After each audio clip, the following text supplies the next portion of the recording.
Fred Smoot.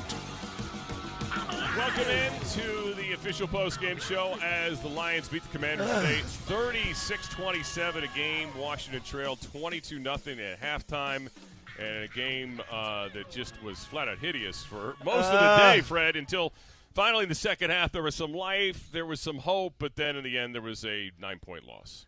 In the immortal words of a great man, meaning my granddaddy, you can put sugar on the turd, but you can't call it a baby Ruth. It's not going to make it any better. Like that first half of football could have been the worst half of football I think I've saw in years, in decades almost. Like nothing worked. And then I'm not just talking with the offense. I'm talking about offense, defense, special teams. I'm talking about no cohesiveness. Nobody on the same page. I'm shocked that we were only down 22 points at halftime.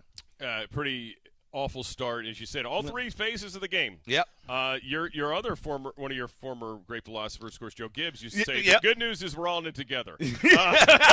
When you'd lose. But, it was literally one of those games where everybody was bad at stretches of the game. And there was a little bit of good, but not enough, obviously, as they come up short 36-27 today. We are brought to you by Window Nation. Buy 2 windows, get 2 free, and pay nothing until 2025. WindowNation.com. We will get to calls in a bit. 1-800-493-1003. That's 1-800-493-1003. We will be checking into the locker room up there in Detroit here momentarily, as well as we will hear from the head coach, Ron Rivera, and perhaps some players. But, man, from a coaching standpoint and as players, how do you explain, Fred, such a horrific start to the game? Like you said, everywhere, all three phases. I don't know how it can be explained.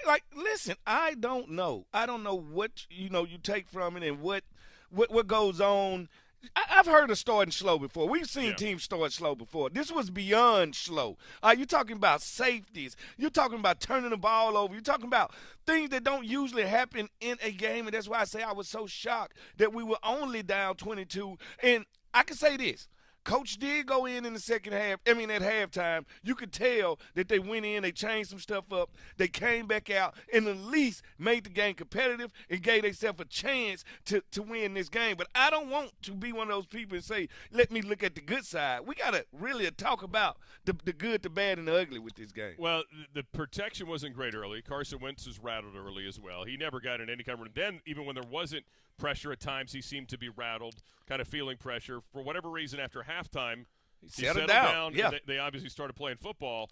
But that was interesting, too, because I think this offensive line, deservedly so, got a lot of credit for where they played last week. Yeah. But today they got off to a pretty bad start. First of all, this was a bare-knuckle boxing match. And I'm telling you, Detroit was the most physical team out there today. Like, when I say I saw some of our guys getting up slow, I seen them laying the leather. They was physical on special teams. This was one of those – and I told everybody before the game, they are the Detroit Fighting Dan Campbells. They take his energy, they bottle it up, and they play with it. And I knew it was going to be the most physical team won. They ran the ball at will. We couldn't run the ball. We couldn't stop the run. This is the first time I've seen somebody just blooding this defensive line. They just ran the ball at will. We couldn't get the running game going. Couldn't even get a first down in the first half. So it just wasn't good. It just was a game where you had to look at it and say, you know what? We got to go watch this film. We got to go burn this film, and we got to go move to the next game.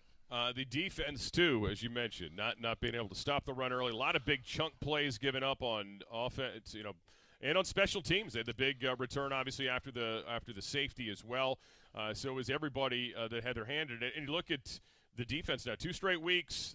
They've been, giving up big yardage numbers. I think it's over 800 now in 2 weeks for them. 800 yards in 2 games. Eagles coming in, who obviously really like to run the football and now can throw the football a little bit at a higher level with A.J. Brown part of that offense. And that's why you can't lie to yourself. I'm one of them people, I never lie to myself, Jack. Most people will lie to yourself. At the end of the day, you know why I don't lie to myself? Ain't no such thing as boneless wings. Most people go in there and they'll order boneless wings. Boneless wings don't exist. They are chicken tenders. All right? They just named them another name. So I don't lie to myself about nothing. This game leaves a sour taste in my mouth because I do believe we were the better team. They was the most physical team, and guess what? They don't believe in boneless wings either. That's one way to look at it. Boneless wings. They don't exist. That's what the game was like. It was a big boneless wing because it didn't exist for at least for the first half. For the first half, for the first 30 minutes, it certainly did not exist from this football team today. So we will again hear from some of the locker room. Again, your calls 800-493-1003. If you're checking us out on YouTube, we will be here for about an hour with you here. And of course, if you're in DC, here on Big 100, wherever you may be around the Washington Commanders radio network. This team, again, Detroit, give them credit. We knew they were going to come in hungry defensively, but really got after the Commanders offensively early. I mean, the Commanders got an initial 3-and-out on defense, which was a good way to start it, right? But Jamin Davis alert. On offense, multiple 3-and-outs, and again, just didn't look comfortable in any kind of rhythm, in that first quarter or the first half, rather, after last week obviously having such a big finish. Well, let's be honest. The environment in Detroit is a very loud environment. Do not get that twisted. Those fans come out. Those fans cheer. And now, like I said, the fighting Dan Campbell's gave them something to cheer about. Like you said, getting behind the chains, not being able to get in third down, can't establish the run. We didn't get Terry involved, didn't get Johan involved. So how are you going to move the ball? Like they just – I know the first, 10 to 15 plays are scripted. Sometimes you got to say, you know what, we got to get off the script. All right, we got to find out a way to move this football, get on the edges because we couldn't establish anyone. And like I said, it came down to physicality. They came out and they punched us in the mouth. All right, just like Mike Tyson say, everybody got a plan until you get punched in the mouth. And that's what happened today. We got punched in the mouth.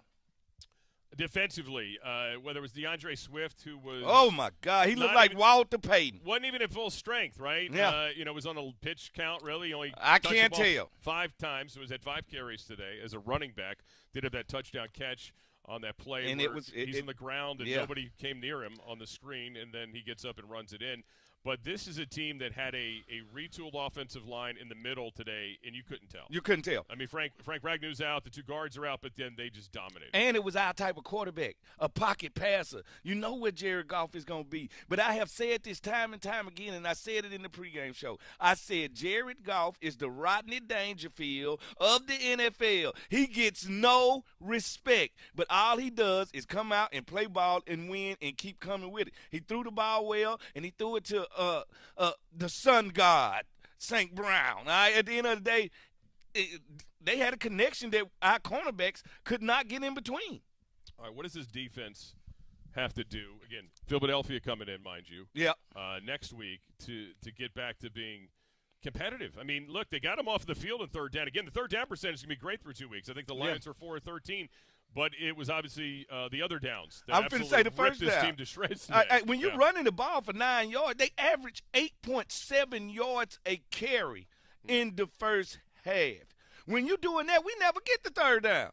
Your third down stats don't matter. They become shallow and hollow at that time. At the end of the day, we're not making any plays that's changing the game on defense. And that's what I'm saying. That's the end of it. We're not dictating the pace. Like, offenses are dictating us, and we're reacting instead of us dictating the pace from the door. And I have to be honest. I love St. Juice, moving to the outside, move Kendall Fuller back inside. It's that some stuff we got to get out our own way and do. But 800 yards in the first 2 games is unacceptable if you're going to win on this level. We can't outscore everybody every time, especially on the road. We had, again, 36 today from the Lions, and Jared Goff, who looked very comfortable. But the Lions have been scoring points. I mean, they put up 30-plus last week with the Eagles.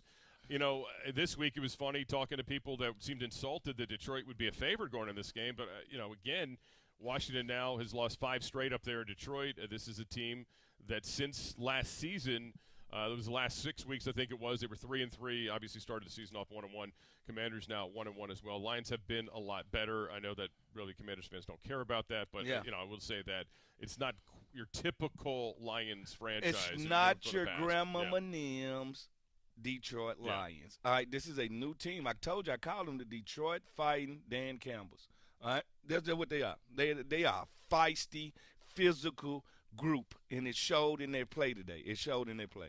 Can't take none away. So a lot of people are obviously were tweeting and texting and want to know why the Commanders went for 2 as early as they did when they could have obviously kicked an extra point. There was Smart no decision. reason to. Yeah. There is a lot of analytics based in the NFL these days. And we know you love your analytics. Old Dominion analytics. Oh, Lord, have mercy. I really don't, actually. But anyway, they'd say you should do it earlier rather than later. Yeah.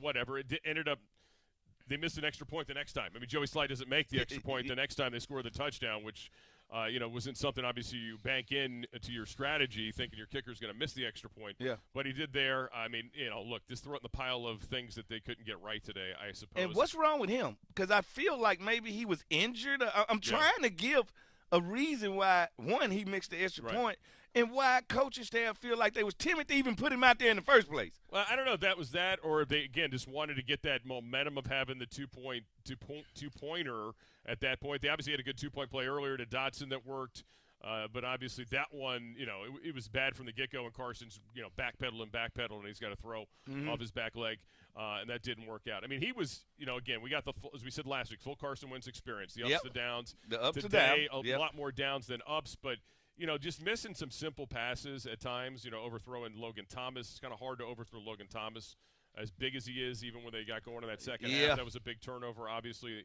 as they're moving down the field there at that point. But that was the turning point in the game. That's when I knew that, we might not be able to dig ourselves out of this.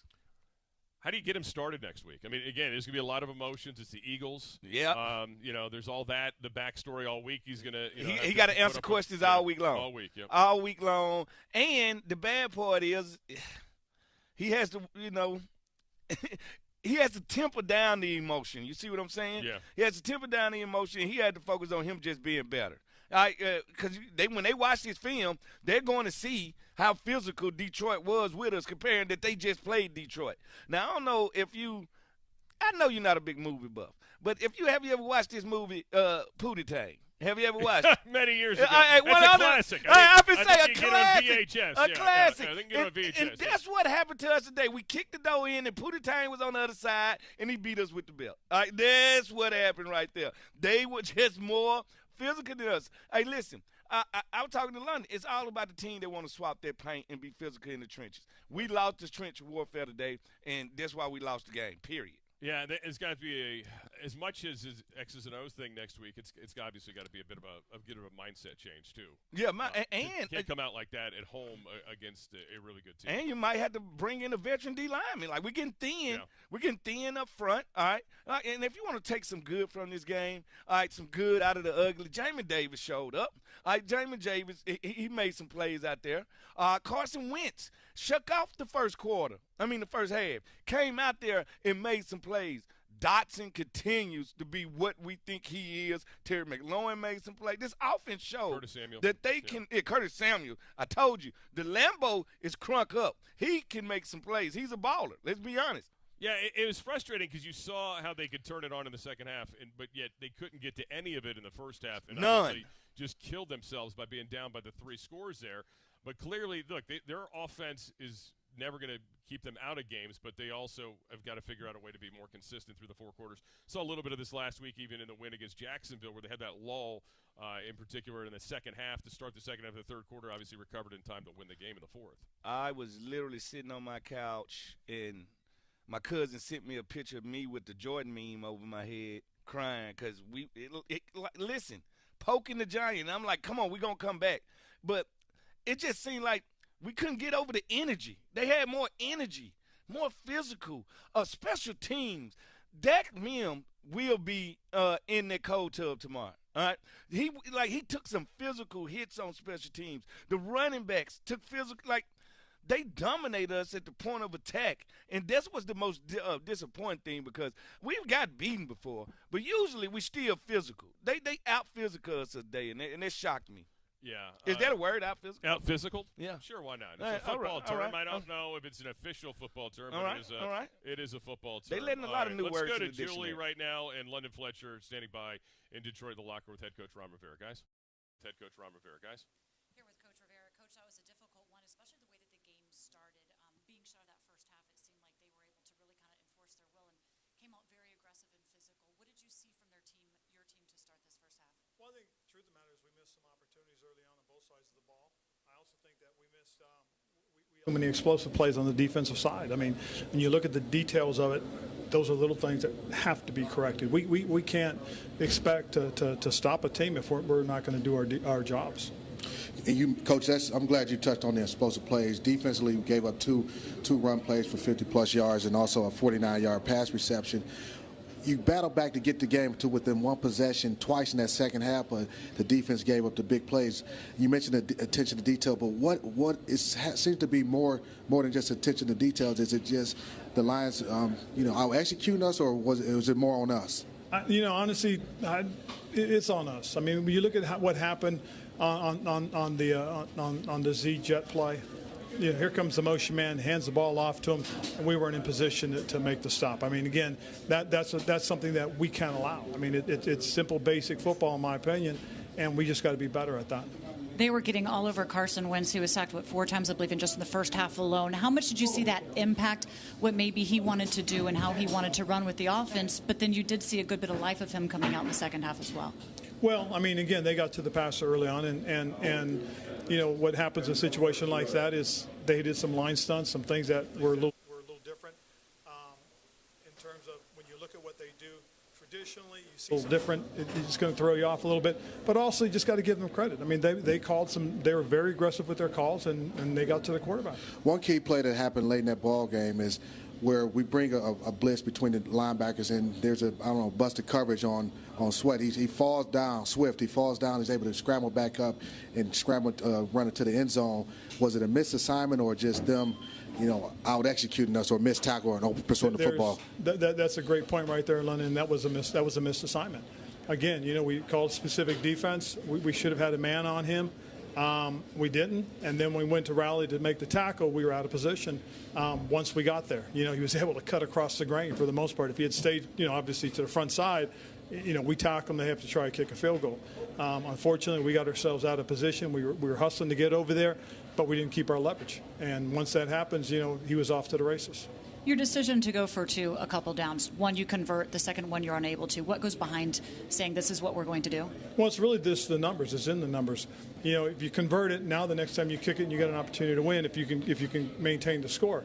If you don't, then you go ahead and you go for it again the second time, and you get a chance to get it to tie the game. I mean, in the way the numbers work, it gives you an opportunity to win the game. Because you look at the tale of 2 halves. First half, we fall behind 22-0. Second half, the offense comes out humming, scoring 2 out of their first 3 possessions. Defense stops them, forces punts. What was the difference between the first half and the second half where you were able to rally the guys back? And they played looked like a totally different football team in the second half. London, we didn't give up big plays in those first 2 series. We kept their explosives out of the way. Then we get ourselves to within 1 score, and we allowed an explosive. I mean, that's what gets you in trouble. Because, again, this is a team, Detroit, that really, when they get the momentum, they can go and make things happen because they have some players that are capable. And that's on us. We can't allow an explosive play and expect to slow people down.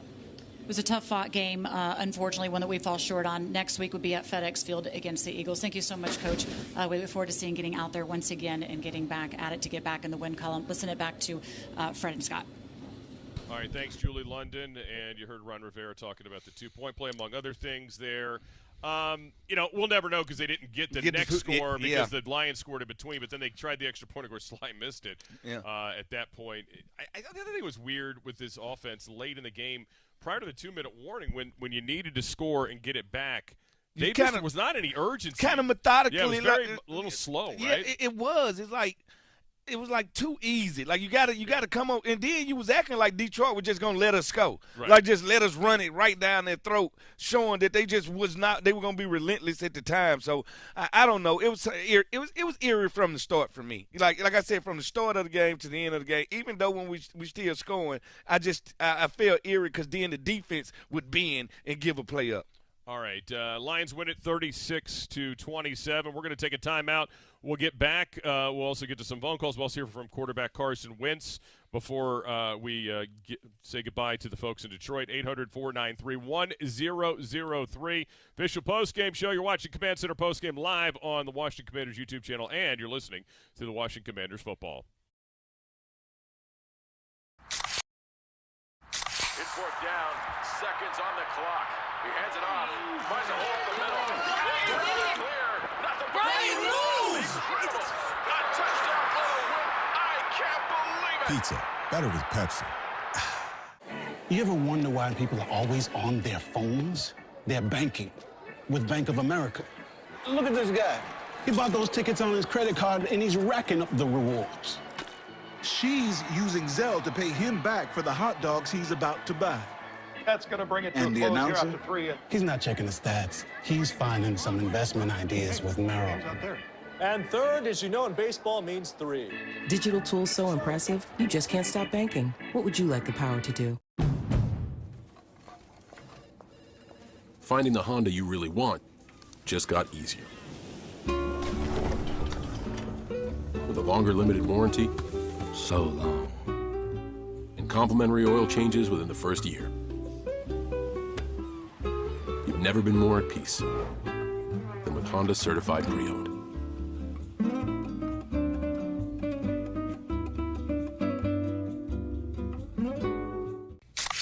Well, my baby doll gives me special love. It's the kind of stuff. Honey, it's your turn. I'm on cloud 9. Pizza. Better with Pepsi.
Scott Jackson and Fred Smooth.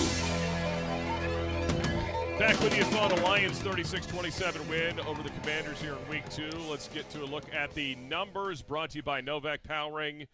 A bright future for you. Now, these will come off somewhat deceiving, Fred. Yep. Because the total numbers don't look so terrible, right? When you look at it, Commanders, 21 first downs, Lions 17. When it was all said and done, total yards, 396 to 425. So that's not terrible. Obviously, the turnover hurts the Commanders here as well today. Those things don't look so bad.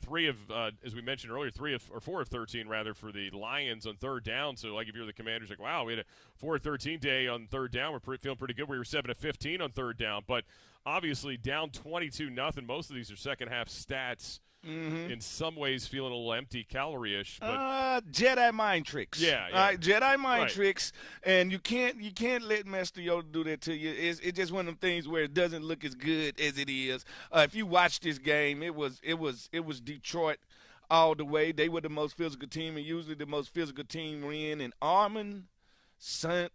Brown. All right, listen, the Sun God. Amon-Ra St. Brown. Yes. Amon-Ra. Amon-Ra. Yeah.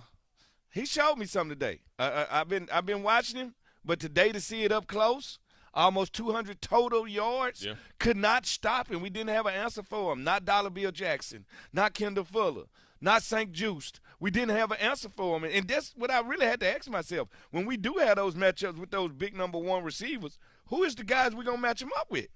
Yeah, that's an issue, and obviously the run defense is a big issue right now as well. Need depth for this team. They need some depth right now. And we're waiting. Obviously, we'll hear from Carson Wentz here in a bit. But yeah, the defensive line didn't get any healthier from this game. You had Daniel Wise go out at one point. Yep. We'll find out what his situation is as well. Tuhill was being looked at for concussion at one point. Yep, he was. This is a little dicey, and then the offensive line, obviously, Rouye on crutches in the locker room after this Never game. good. Never a good sign. Wes Martin was actually activated today from the practice squad. He ends up sliding in on those last couple plays for Wes, for Rouye. Schweitzer was inactive, so you don't know if he's back next week. So there's some uncertainty there for a unit that kind of got pushed around today. Ain't no kind of got pushed around. Pushed around. Just go and say it, Jack. Got pushed around. Got pushed around, and like I said, we're getting very thin in the defensive front. Maybe you have to. It's a couple of veterans out there. D linemen still out there. And Ndamukong Suh, like a lot of guys that's still out there that you can probably sign right now that can come out here and help you. But on the offensive line, the faceless men, like I like to call them, great group of guys.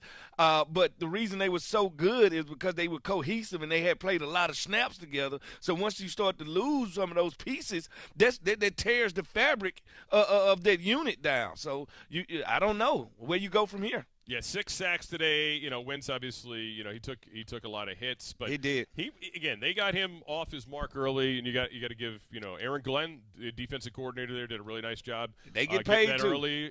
Scott Turner made some nice adjustments in the second half, but it was again uphill. And you see this all the time in the league when you're pretty much one-dimensional at this point. They know we're gonna throw the ball, so they're gonna pass rush. Now, all that being said, that last drive they had, they suddenly wanted to emphasize the run. And kept getting stuffed, and the time's ticking.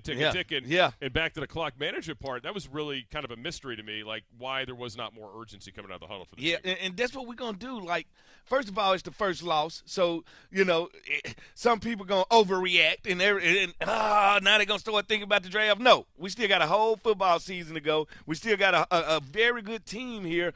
You can't beat yourself. All right? On defense, we beat ourselves.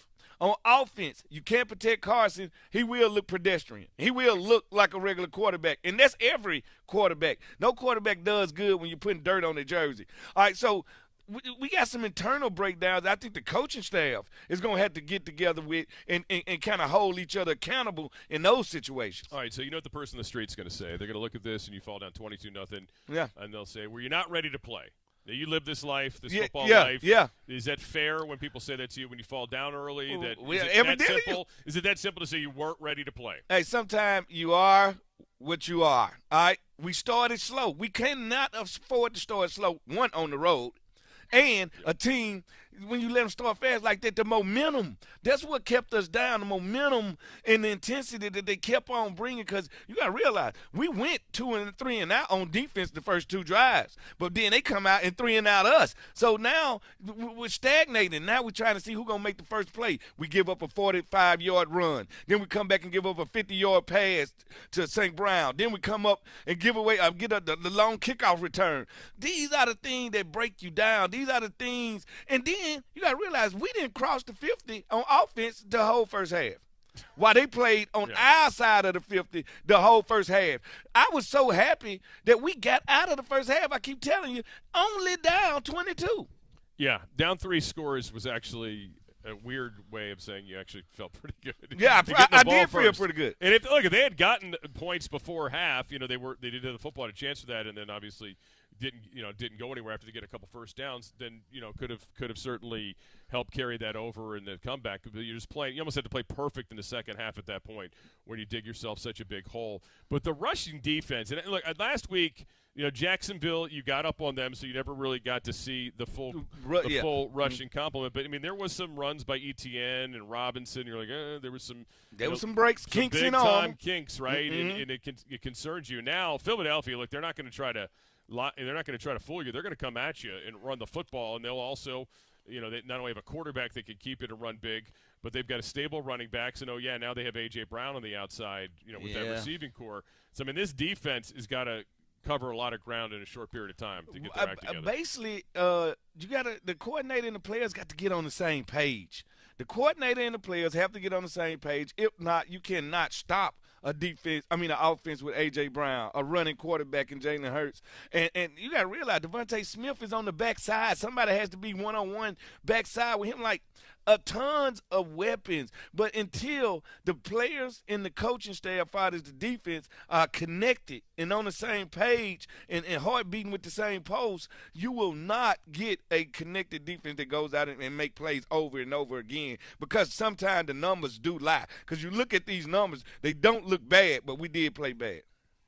No doubt. All right, 1-800- 493-100. It's right in front of me. Yeah, I'm just saying. 493-1003. We'll get to calls here coming up in a bit. We're waiting on the quarterback to stop by and speak with Julie and London as well. I hate these times when you lose these type games, and the first thing you have to do is we get a mic put in our face. All right, we already humiliated. You're tired and body beat up in a whole different way, because now you're mentally, you're physically, you're just drained. And now you have to ask questions about the game that they just watch you play and watch you play so terrible. And you have to legitimately be a professional, be a pro, and also a politician at the same time.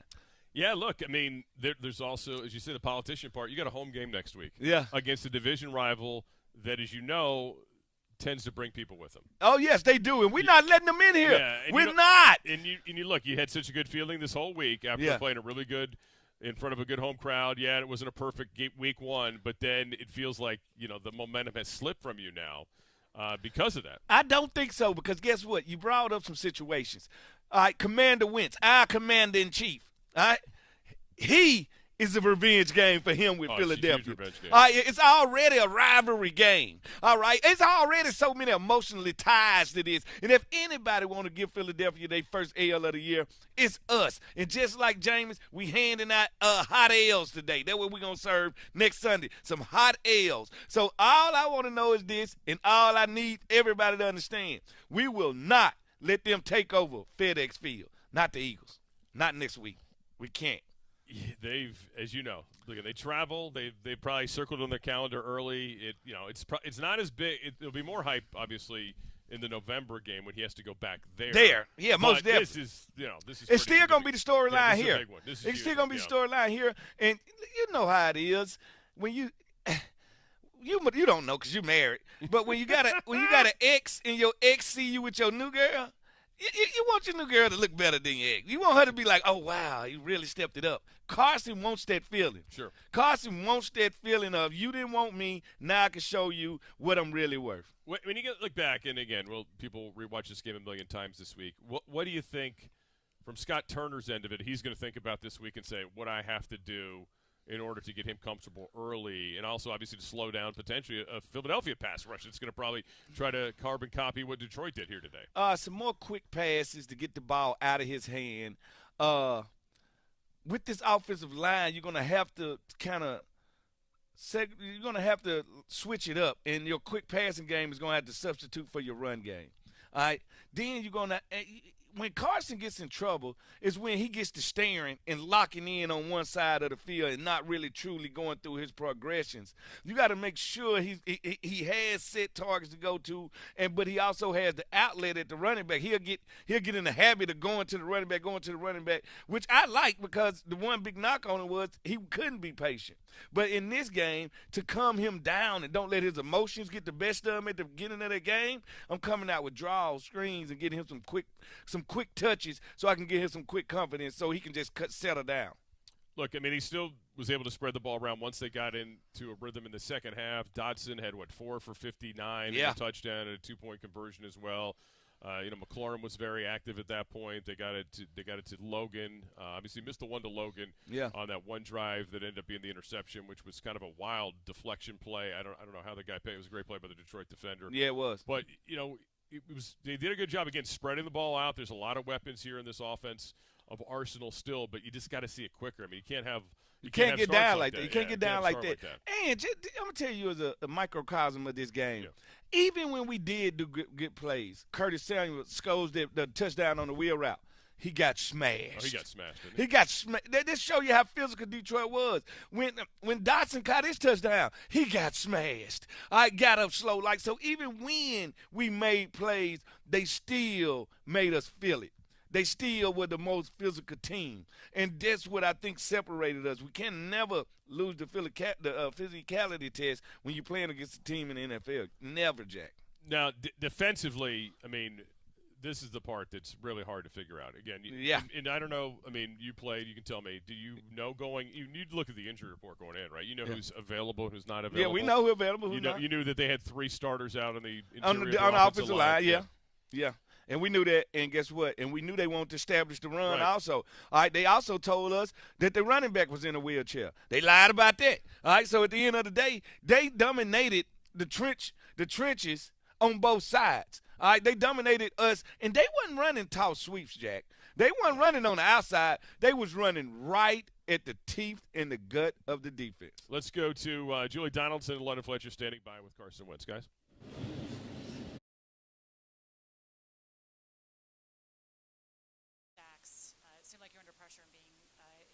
Pretty quickly, especially early on in that game. How are you physically feeling?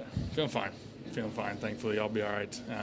Know we got some other guys banged up. Got to make sure they're okay. But I'm physically fine. Frustrated, obviously, but I'll be okay.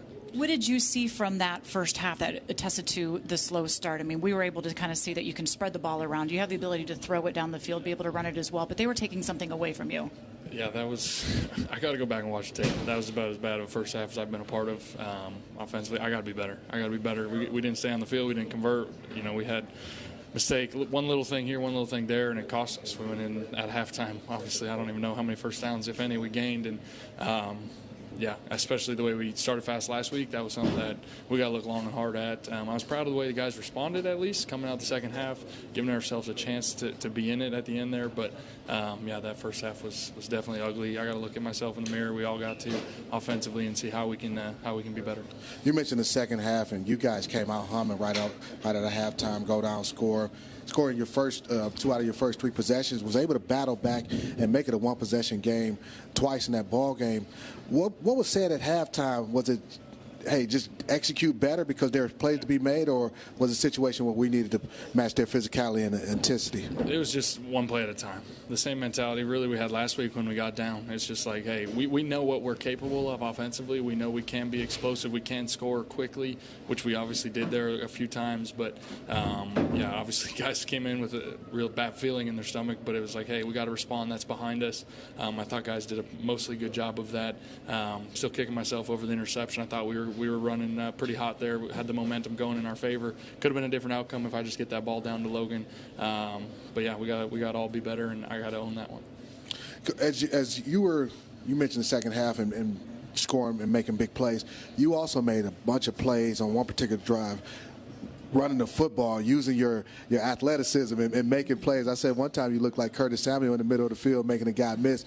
Was that a situation where you saw how Jalen Hurts was able to make plays running the football against him, or it's just like, hey, nobody's open and I need to make a play for us? I'm never trying to run. There might be a couple times a year where they're calling design quarterback runs, but sometimes that's just what it calls for. They were playing good coverage on a couple of those, and got to find a way to move the chains somehow, and I think I'm not trying to run. I'm not trying to, go for 100 yards and none of that. Find a way to get a first down or two in a ball game to keep the chains moving is what I'm trying to do here and there, and it worked a couple times on that drive.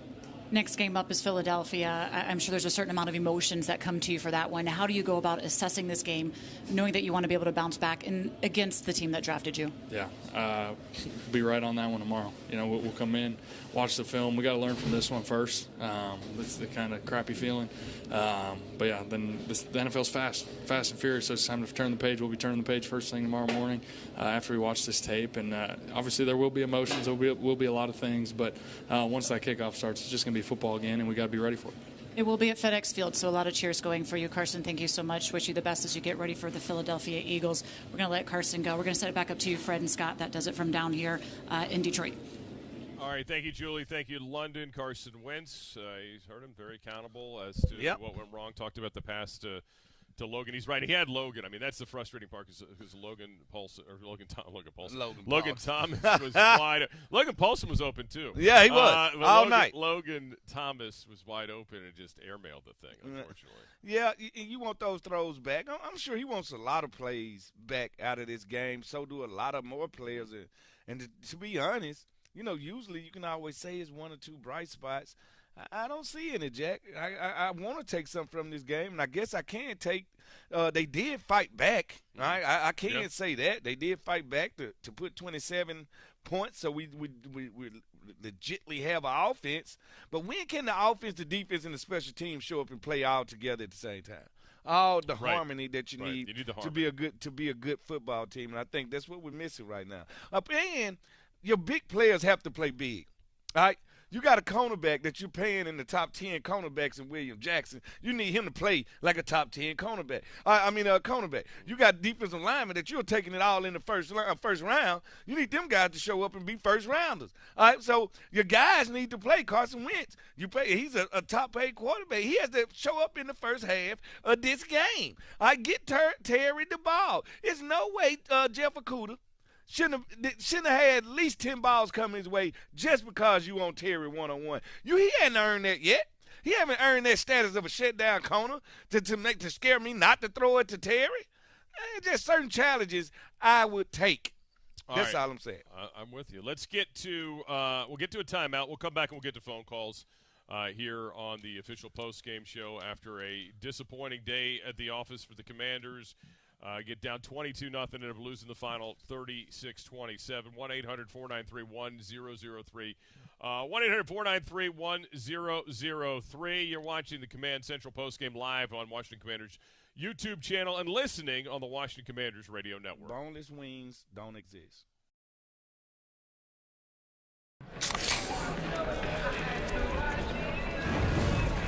Dude. Fire. Grill master, huh? Burgers, better with Pepsi.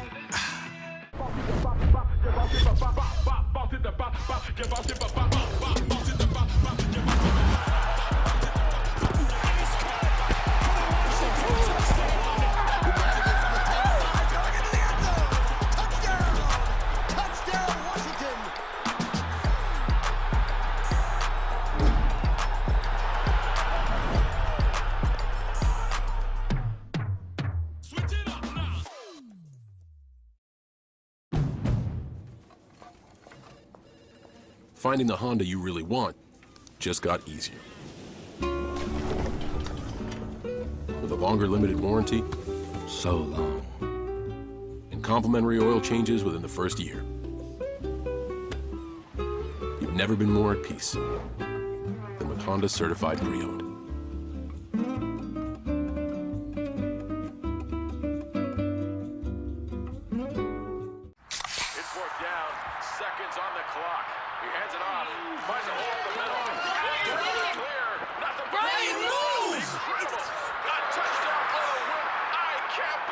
Pizza, better with Pepsi.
the official Washington Commanders postgame show with your hosts, Scott Jackson and Red Smooth.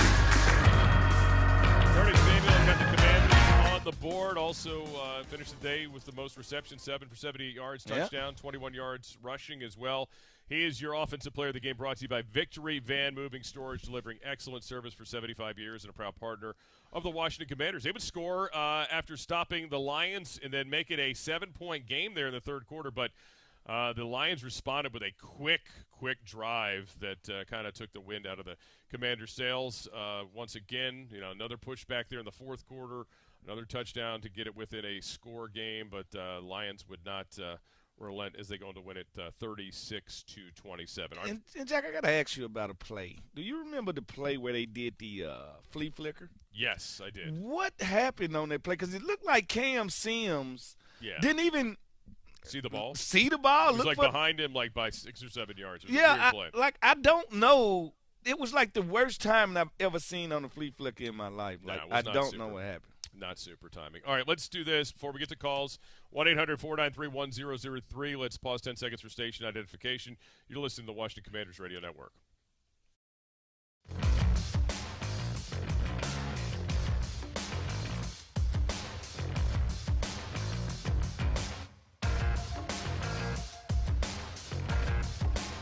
All right, Commanders lose to the Lions today, 36-27. Again, we're going to get to the calls here coming up as we want to hear from you. 1-800-493-1003. The Lions, though, we were just talking about that Curtis Samuel touchdown, then the touchdown on the following drive by the Commanders as well. Made it a 22-15 game at that point. Yeah. There's still, 2.5 minutes-ish, 2:58 actually, left in the fourth quarter. But the Lions had a 4-play drive after that, really quick. 75 yards, only took them a minute 30, and then all of a sudden it's 29-15 again. And that's when the game was that's when the game tilted to the point of no return, I think. Everybody's going to point at the 2-point conversion and say that's when it happened. I don't think so. I think when they answered the question after we answered the bell and went scored, I thought that was the dagger that I think changed the game right there, if you're asking me. Well, I mean, they went down and then, again, Washington early fourth quarter, still get another touchdown to cut it. Within 8, that's when the 2-point play failed. But then the Lions again answered. So it was like every time it was a 1-score game, they would answer. They would answer the bell. Rodney Dangerfield would answer the bell, a.k.a. Jared Goff would answer the bell each and every time after we made a play. And that's what you do. You keep going. That Samuel play, by the way, was the first drive of the second half, and that was it was a good one. It was the drive they needed, and it was the safe drive of the game, brought to you by Crown Royal. Live generously, and life will treat you royally. Please drink responsibly. Yeah, I treat myself royally. You know what? You might need some Crown Royal. Yeah, I am going to need a lot of Crown Royal tonight. On the rocks. Yes. Splash of ginger. All right, let's get to calls. Rick in Virginia, thanks for waiting. You're first up here on the Commanders Postgame Show. How you doing? Yes, sir. How you doing? All right, Rick, go ahead. Yes. Hey, buddy, I'm a little confused. 49 years I had the same job. And if I didn't show up for work in the morning or the afternoon, I didn't get paid for that half of the day.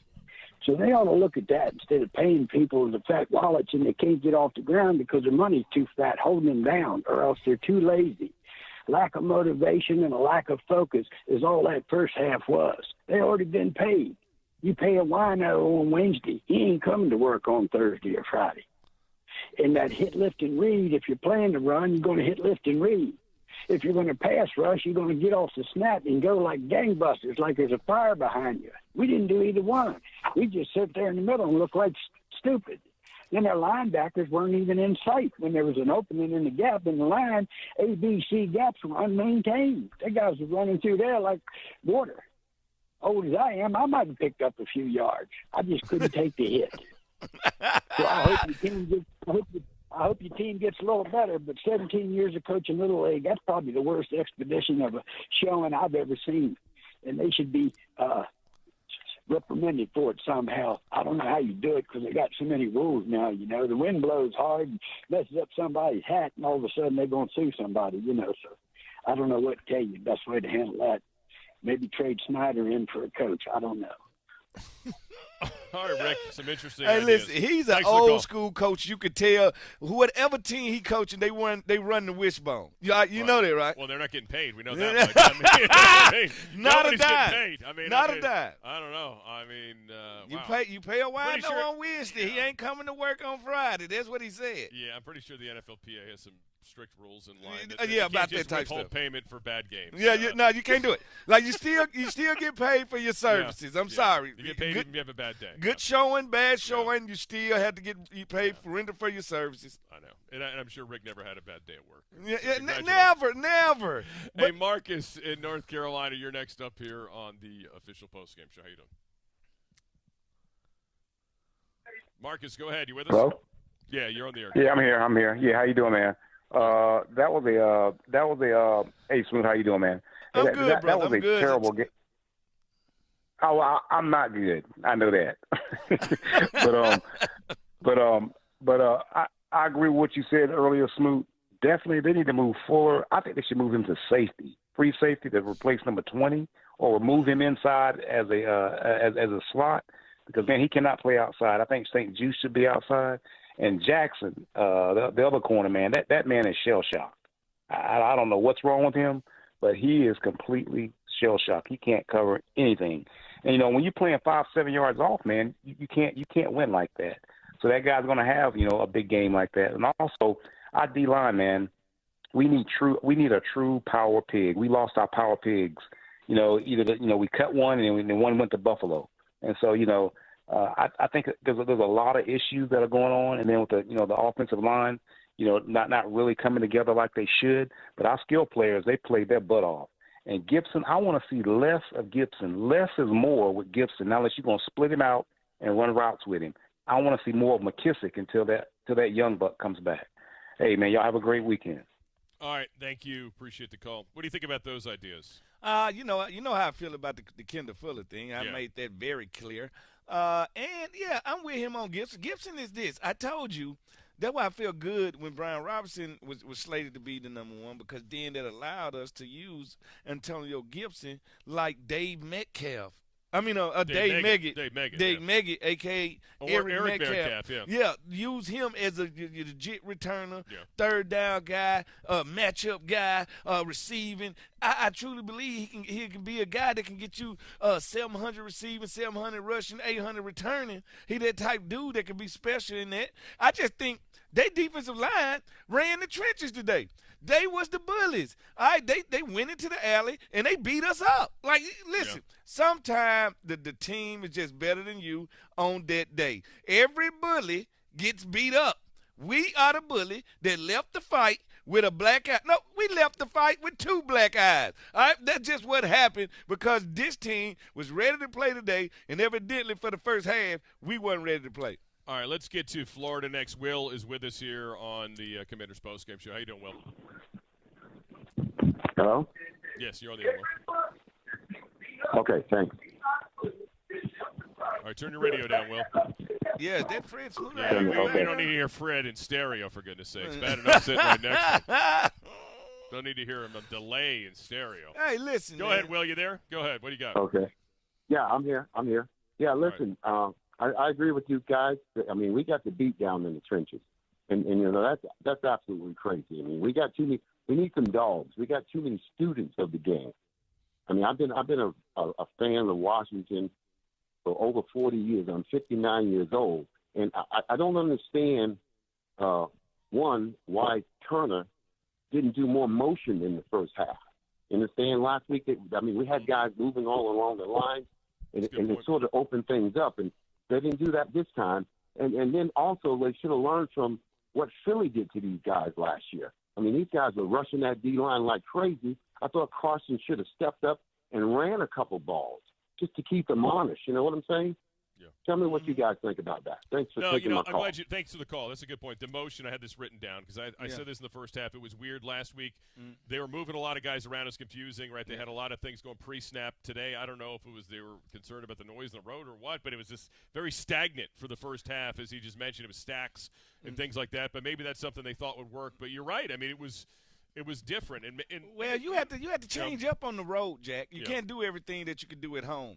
At home, it's quiet on offense. On right, the road, that's what I'm saying. That's why maybe they felt that way. Yeah, so now they want to get out there, give them a chance to try to figure out what they in, and maybe call the next play that they got lined up, check to the next play. But when you do all that motion, you got to make sure everybody's on the same page. And I'm just sorry, like I told you, you can do all the motion you want. All right, if you can't win in the trenches, you're going to get beat up. All right, we got beat up because we didn't have enough time for plays to develop. And a Carson Wentz under distress is a Carson Wentz that can be unpredictable, and that's what you don't want. Yeah, and there was some of that today, no doubt. And obviously the accuracy thing, was a big miss, obviously, on Thomas. But that's what happens when you dig a hole early. You almost have to be perfect in the second half. You have to be perfect. Not realistic. All right, coming up, we'll get to more calls. 1-800-493-1003. 1-800-493-1003. Commanders lose to the Lions. Have the Eagles next week. We'll talk more about that matchup a little bit later on. We'll take a time out here, get back to more calls on the other side. You're watching Command Center postgame live on the Washington Commanders YouTube channel and listening to the Washington Commanders football.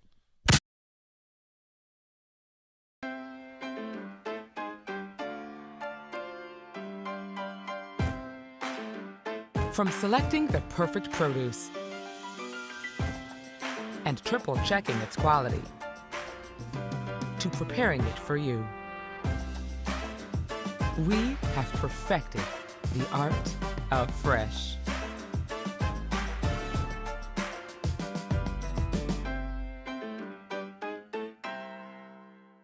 This is Maya Titan. She's smiling because her small culinary supply store, Titan's Pans, is up and running. And this is NFL star Derrick Henry, accidentally tagging Titan's Pans instead of his loyal fans. Which, very unexpectedly, has her business trending. And trending, and trending, and oh my. And there goes the internet. Good thing Maya uses FedEx to help prepare for unexpected demand. Because you never know what's next. Imagine coming home to a place where the fun never ends. A happy community set in beautiful rolling horse country, where the custom homes and villas are extraordinary, and the Jack Nicklaus signature golf course and other amenities make every day another reason to smile. Visit Creighton Farms and you'll see it's happiness on a grand scale.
Scott Jackson and Fred Smoot.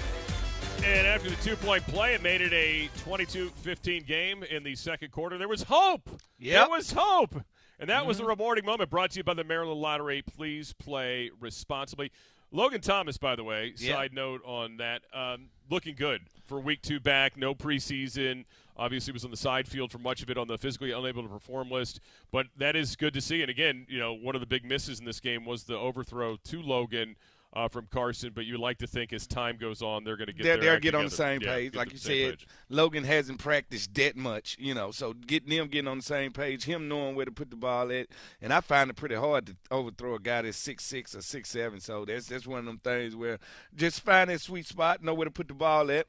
But Logan just makes plays. Like, you got to realize he has still the head of a quarterback. He thinks like a quarterback, so he can find the soft spots in defenses. He knows where to get it to make it comfortable, easy throw for the quarterback. And more reps, more situations that he'll gain confidence. Because I can tell you this, a quarterback's best friend is a good, reliable tight end, period.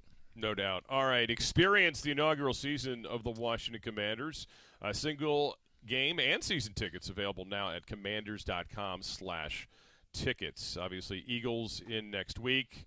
Always tough, raucous week environment when Philadelphia comes in there. A team last year, as bad as the end of those few weeks where the Commanders were, they actually played 2 very close games with Philly. Lost both of them, lost the one up there, and that was with the quarterback who literally just got signed to the team, the COVID quarterback Gilbert, who comes in there.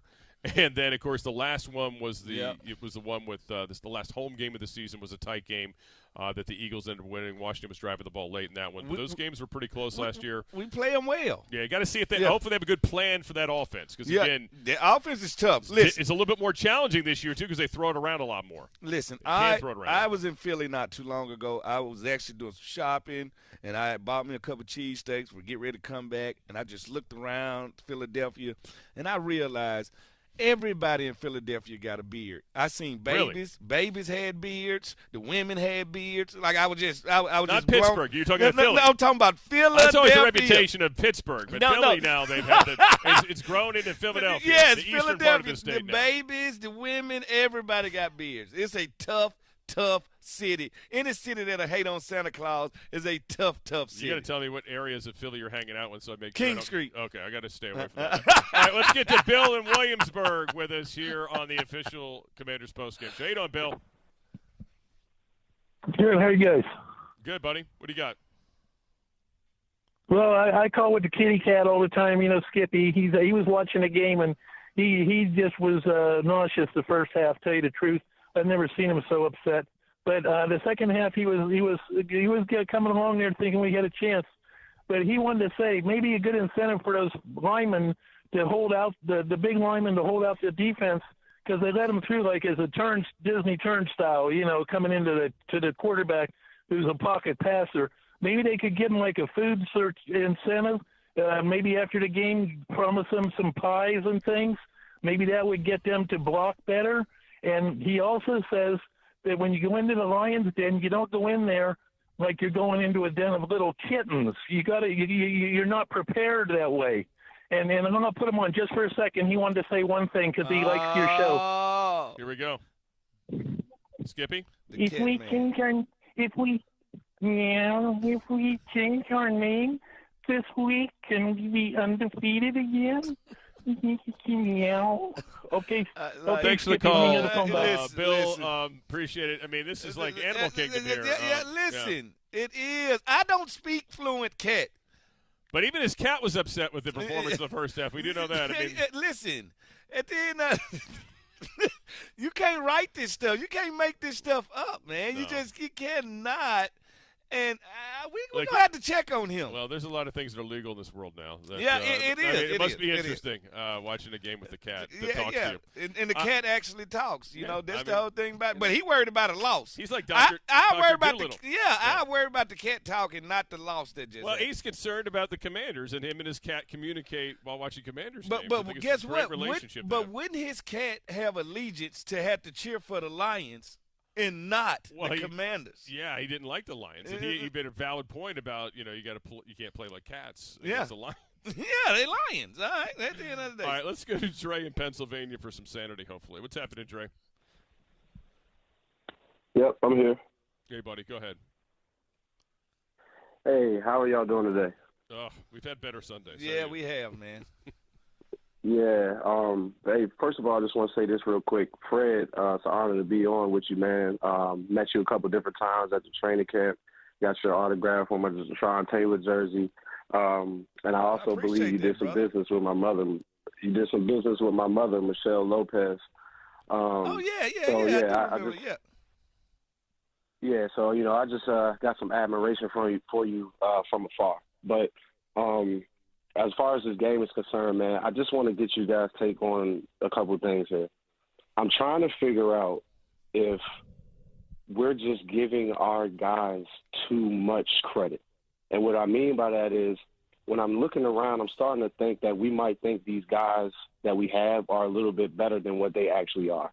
Because you have a William Jackson who was on the team that eventually went to the Super Bowl but did not want to re-sign him, didn't offer him nothing, he goes. But was supposed to be regarded as a really good man corner, but they didn't even offer him. Kendall Fuller wins the Super Bowl with Kansas City. They don't want to bring him back. Why is that? Our safety play, Bobby McCain, I don't think these guys are really that good, and I think we're giving them a little too much credit. But when you do have guys that aren't that great, your coaching has to be even better. And there's just too many mishaps, and there's too many things, and there's no accountability anywhere, man. And you as a player, Fred, I know that you guys know when you're not being used correctly, and you know when you're just out there just trying to do a job, but you're not being put in the best position to do the job.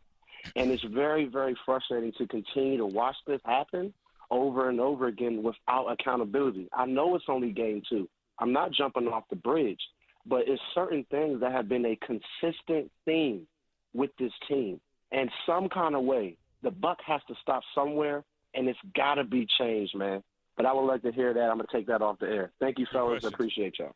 Thank you, man. Good stuff, Great stuff. Because we kind of had this conversation during the game, and I think you alluded to it earlier. You are more of the mindset. It's not necessarily the people, right? Yep. It is more about maybe the way they're being asked to do their job. Yep, and the relationship between coordinator and players is I as a player, I should be able to come off the sideline, out of the game and tell you, Coach, this is what we see, and this is what they running. We ran this earlier in the week at practice. How about we try this? All right, that's called having a relationship. All right, them believing, it takes us to know and believe in the coordinator that he's going to set us up for success. All right, and in hand, guess what? The 11 players that he chooses to put out there, we actually protect his job. Right.